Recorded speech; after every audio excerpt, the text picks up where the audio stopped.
Vous aimez l'automobile, ça tombe bien, on va avoir plein de choses à se dire. Et aujourd'hui, on est très cool au Parking Collection parce qu'on vous donne en avant-première une possible vente aux enchères avec de bonnes affaires.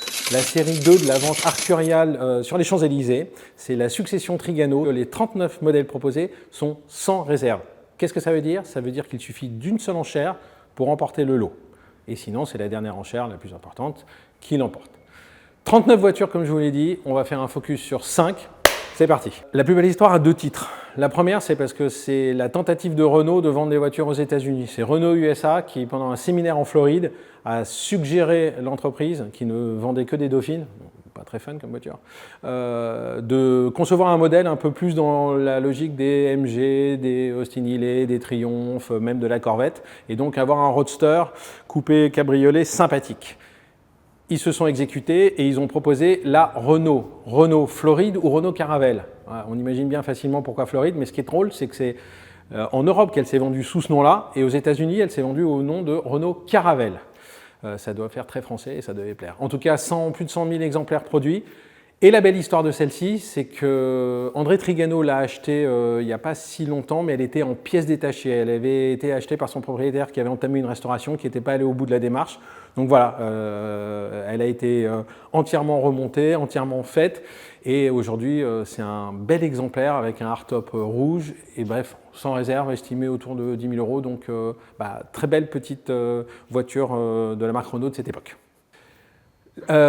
Incontestablement, la marque Salmson, déjà pas très connue, le modèle G72 randonnée, 507 exemplaires, donc c'est dire à quel point on n'en a pas beaucoup croisé.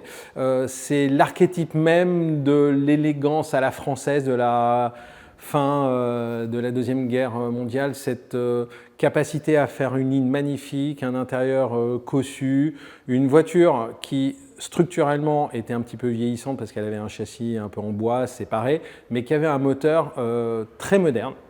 Paradoxe un peu étonnant. Voilà, en tout cas, forcément 507 exemplaires, elle n'a pas marché, mais elle est très représentative de cette époque bénie que les Français n'ont jamais retrouvée dans le très haut de gamme. La plus étonnante, on est dans les années 80, c'est la Pontiac Transport SE, une sorte de monospace du futur. On la prend et on va directement sur la Lune.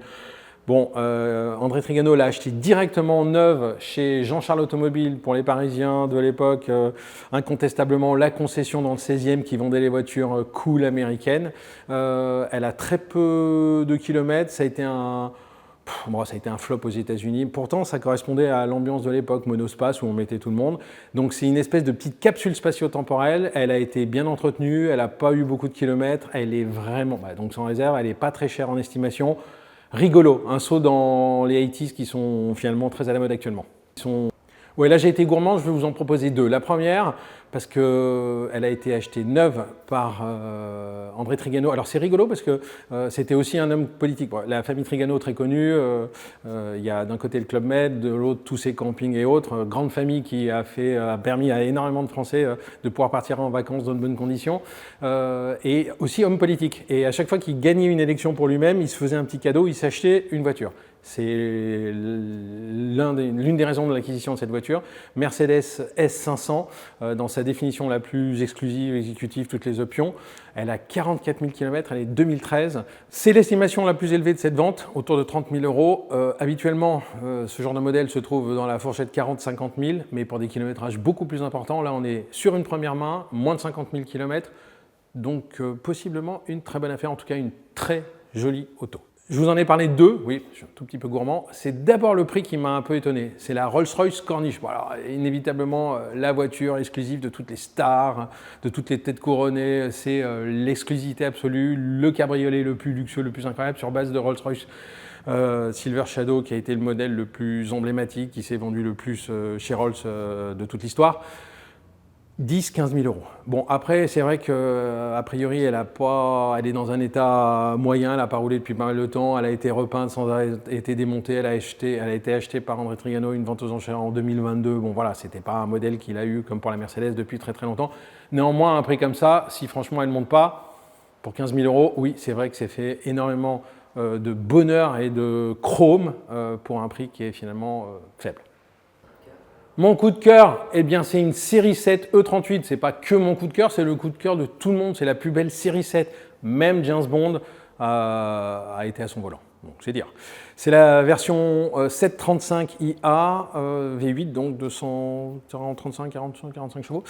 Version longue, première main, c'est pour ça qu'elle me plaît, c'est première main. La petite histoire est rigolote, c'est qu'elle a 170 000 km, donc elle a beaucoup roulé, elle a été vendue, et André Trigano, si je dis pas de bêtises, l'a tellement regretté qu'il a proposé de la racheter à celui qui en avait fait l'acquisition quand il a souhaité la vendre, parce qu'elle lui manquait. Et ça, je peux vraiment comprendre. 3-5 000 euros l'estimation, voiture incroyable, très représentative de ce que BM, de l'époque bénite BM, série 7, 5, 3 comprises, sans doute la plus belle série 7 jamais organisée, et puis dans une définition moteur technique très chouette.